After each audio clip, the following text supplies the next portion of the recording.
Então, a teoria da massa crítica, ela tem a ver, né, com uma teoria, né, que se chama ressonância mórfica, né, ou a teoria do centésimo macaco.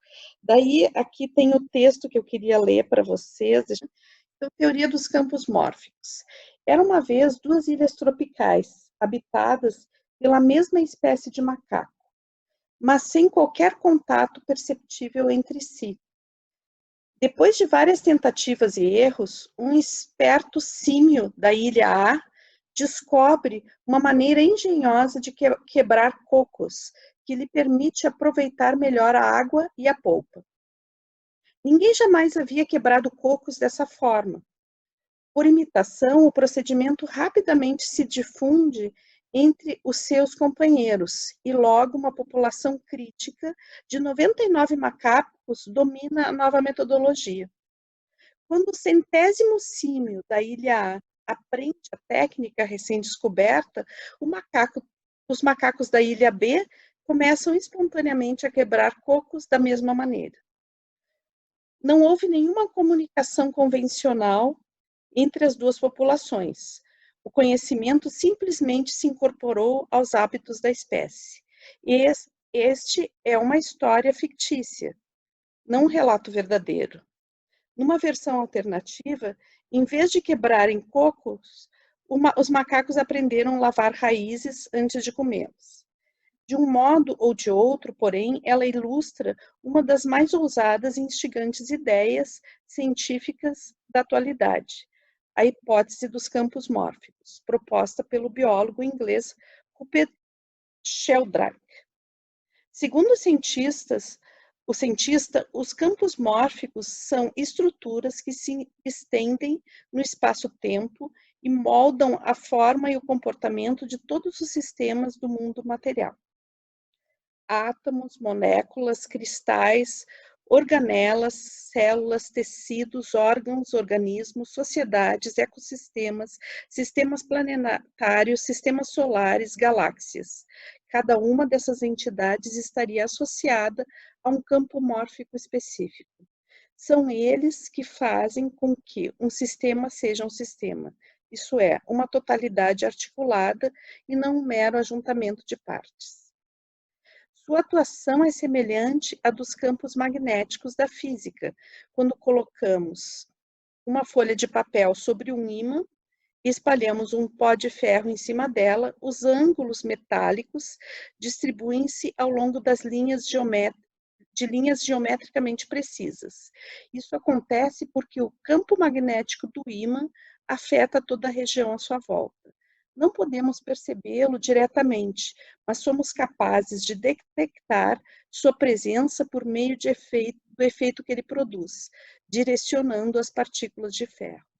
De modo parecido, os campos mórficos distribuem-se imperceptivelmente no espaço-tempo, conectando todos os sistemas individuais que a eles são associados. A analogia termina aqui, porém, porque, ao contrário dos campos físicos, os campos mórficos de Sheldrake não envolvem transmissão de energia, por isso sua intensidade não decai com o quadrado da distância, como ocorre, por exemplo, com os campos gravitacional e eletromagnético. O que se transmite através deles é pura informação. É isso que nos mostra o exemplo dos macacos. Nele, o conhecimento adquirido por um indivíduo ou um conjunto de indivíduos agrega-se ao patrimônio coletivo, provocando um acréscimo de consciência que passa a ser compartilhado com toda a espécie. Então, aqui a gente pode ver, né, que sobre o que o Profecia Celestina está falando quando ele diz que que é uma massa crítica, né? Então, ele está falando justamente dessa teoria, da teoria dos campos mórficos, de ressonância mórfica, né? Onde a gente vai ter um fenômeno que ele diz, né? Um fenômeno que está se gerando na humanidade. Ele fala do final do século XX, né? E que a gente está entrando agora, século XXI, já faz 20 anos que a gente está no século XXI, né?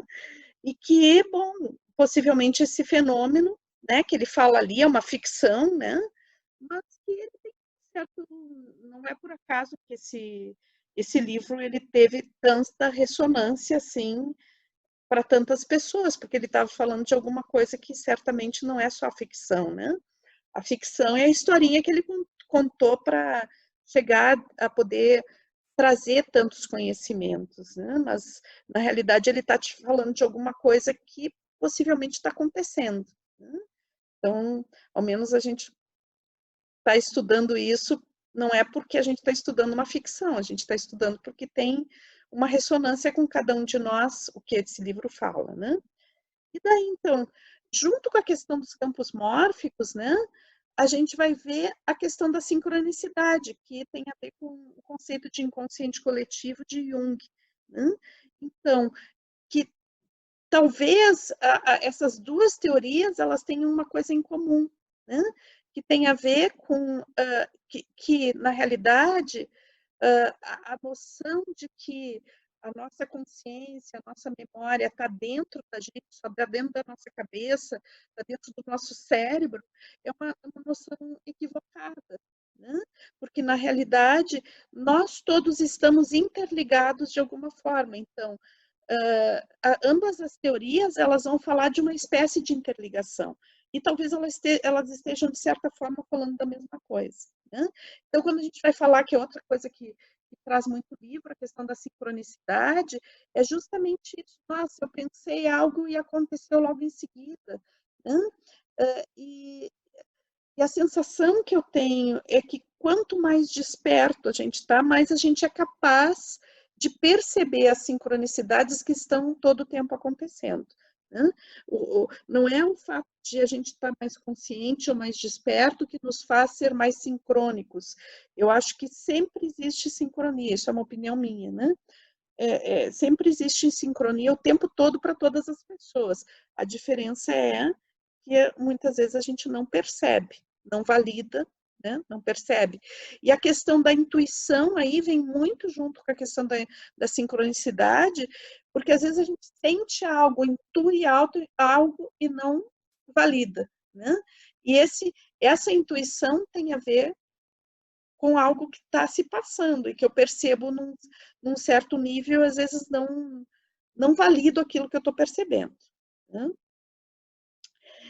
Então, no livro, né, ele fala de um manuscrito que ele usa essa ficção, né, do manuscrito que, que é do ano 600 antes de Cristo. Então, o personagem lá central vai atrás das pistas desse manuscrito que a igreja não quer e o poder do Estado não querem que seja divulgado, né? Eles querem destruir o manuscrito. Daí me chamou a atenção, né? E isso eu não vi escrito em nenhum lugar, mas me chamou a atenção porque eu já estudei isso, né? O ano 600 a.C. Então, o ano 600 a.C., a gente está exatamente numa época que se chama Era Axial, né? A Era Axial, ela é um período, é uma teoria também, né? Outra teoria, a gente está já aqui na terceira teoria, né? Mas é uma teoria que eu acho muito interessante, né? Porque ela vai falar, Era Axial, ela vai falar, né? Que mais ou menos entre 500 e 700, entre 700 e 500 antes de Cristo, né? Houve um momento em que surgiu em várias partes do mundo conhecido, né? Na realidade, naquela época o mundo não era o mundo civilizado, dito civilizado, não era tão imenso como ele é agora, né? Mas, digamos, em regiões muito diferentes, como a China, como o Japão, como o Oriente Médio, como a Grécia, né? A gente vai ver surgirem mestres, né? Com um tipo de discurso muito semelhante, né? Mas que eles não tinham internet naquela época, então possivelmente eles nunca tenham nem ouvido falar um no outro, né? E qual era a coincidência do discurso desses mestres, né? Então, primeiro que todos falavam de compaixão. Então, é um momento onde a humanidade, muitos mestres em muitos lugares vão falar assim, de que a gente tem que ter compaixão, a compaixão como um fator que vai um pouco além da empatia, né? Esse, que não é só se colocar no lugar do outro, mas entrar em profunda conexão com o outro. Então, o que esses mestres colocavam, cada um com a sua forma, né? Dentro de questões da filosofia ou dentro das religiões. Eles colocavam, e era uma inovação, hoje em dia a gente não pode olhar, de repente não se dá conta que isso era uma inovação, mas naquela época era uma inovação, né? Que o caminho que existe um caminho de crescimento pessoal, né? Um caminho que parte de cada indivíduo e que cada indivíduo tem uma responsabilidade sobre as suas ações no mundo, né? E essas ações, elas partem de uma coisa de bondade, de querer bem ao outro, né? Do amor. Então, é claro que a gente vai ver isso mais tarde, né? Já passando a era axial, na mensagem de Jesus, né? Mas Jesus já é um líder mais tardio disso, né? Então a gente vai ver em várias outras regiões do mundo, né? E numa época bem anterior a Cristo, esse discurso surgir pela primeira vez na humanidade, tomando vários lugares do mundo conhecido sem que haja uma conexão entre esses mestres. Não é que eles falavam exatamente a mesma coisa, mas tinha algo em comum no discurso deles. Então, possivelmente a questão da era axial, né, tem a ver com uma massa crítica, né? Possivelmente esteja ligado, né, com a questão da massa crítica. Então, as coincidências, o que o autor, né, dos Profecia Celestina, ele diz que a massa crítica, ela vai estar falando das coincidências, né?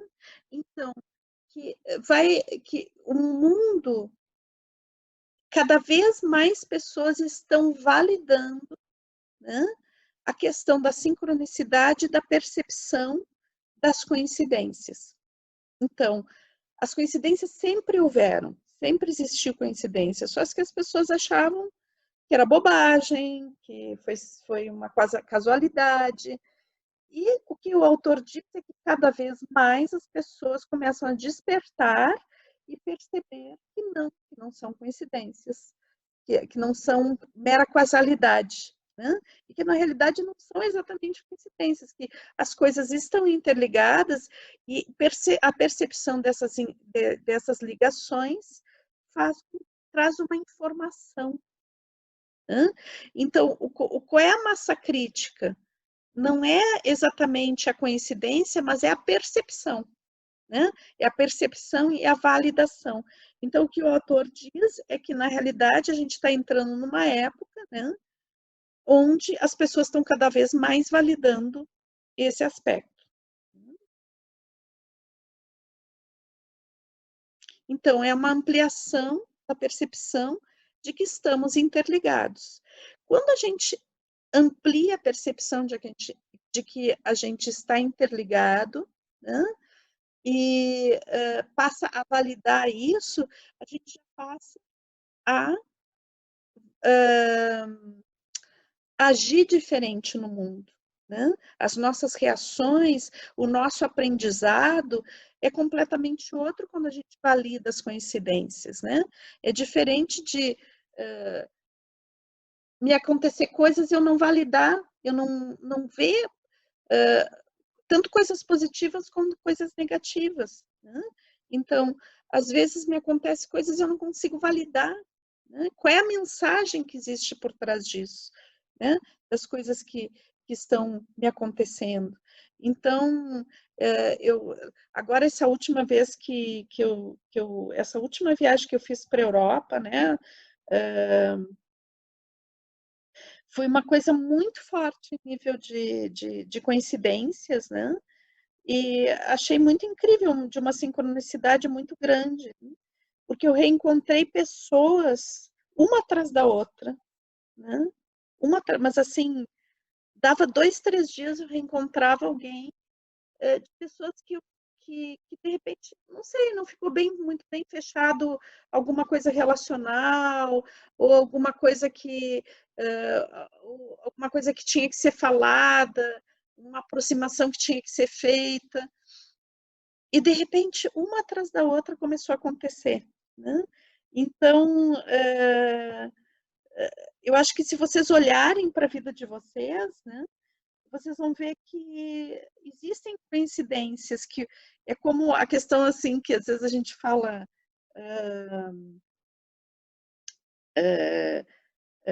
assim, vulgarmente, né, que o universo conspira, né? Eu acho que essa expressão ela está ficando um pouco batida demais, mas de certa forma o que ela quer dizer é interessante, né? O universo conspira, ou seja, quer dizer que a gente é interligado, que as coisas na realidade elas não acontecem por acaso, se a gente consegue perceber o aprendizado que existe por trás de cada coisa que acontece, né?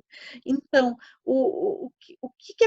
quando a gente começa a validar isso, a questão é estar mais atento, né?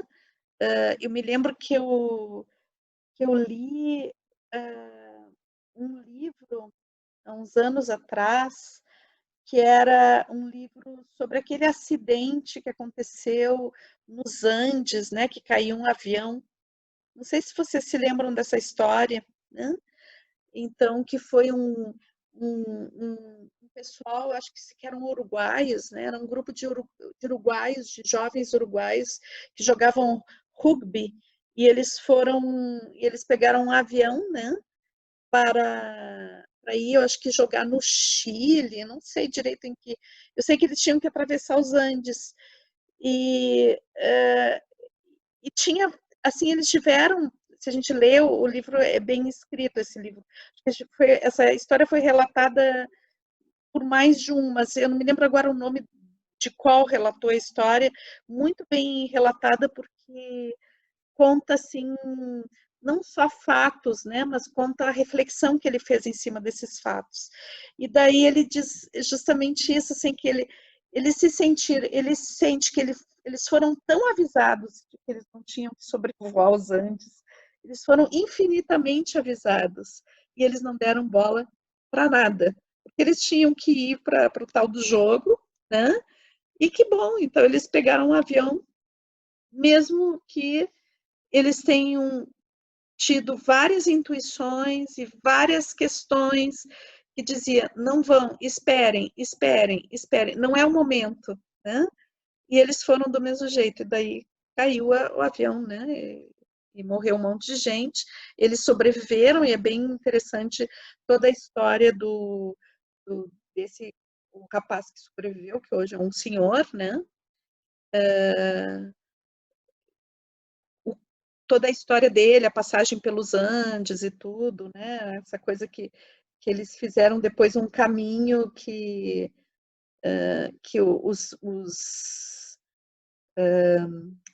os alpinistas, né? Eles dizem assim, não, vocês fizeram uma coisa impossível, como é que vocês conseguiram caminhar e subir uma montanha para chegar, né?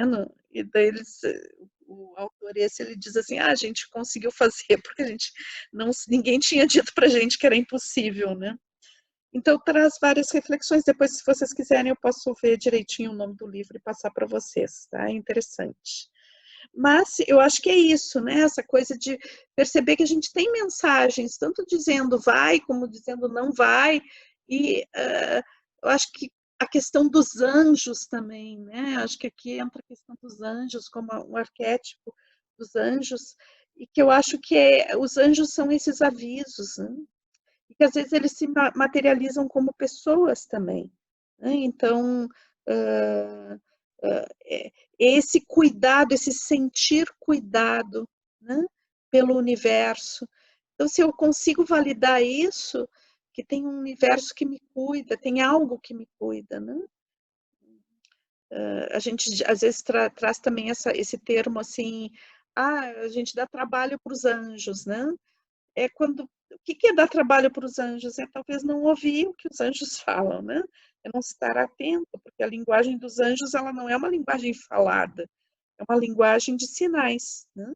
Então, o que o autor da profecia ele vai falar é justamente isso, né? Cada vez mais pessoas vão estar atentos à linguagem dos anjos, se a gente quiser utilizar essa terminologia anjos, né? Então, vamos ver aqui. Daí, pessoal, eu tive estudando algumas coisas sobre esse capítulo, né? E ele traz aqui uma coisa interessante, um livrinho que eu tenho aqui que fala do Profecia, né? Que é o próprio autor do Profecia falando de como foi que ele escreveu. E ele vai falar até os anos 90, porque na realidade ele escreveu o livro nos anos 90. Daí essa entrada no século XXI sou eu falando, que daí algumas coisas que eu fui refletindo, né? Porque já faz muito tempo que esse livro foi escrito. Então, ele coloca assim, né? Que nos anos 60, que na realidade o mundo do século XX até os anos 50 é um mundo muito materialista, né? Então, e que esse materialismo se constrói, na realidade, nos séculos anteriores, né, com a questão do capitalismo, com a questão da ciência mecânica, né? Então, a gente vai ter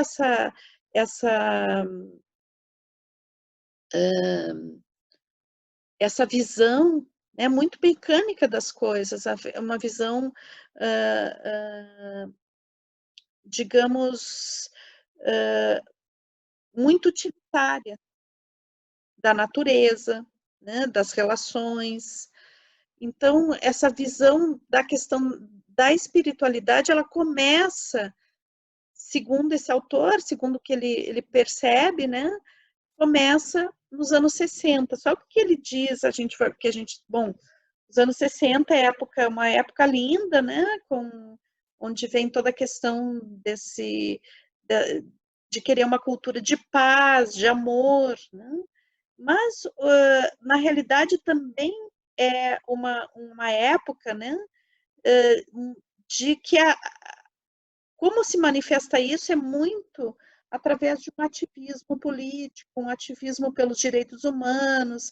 Então, às vezes, com um contraponto que vai mais sobre a própria questão do materialismo, né? Então, luta por direitos, vai na questão da luta mesmo, né? Do ativismo por direitos.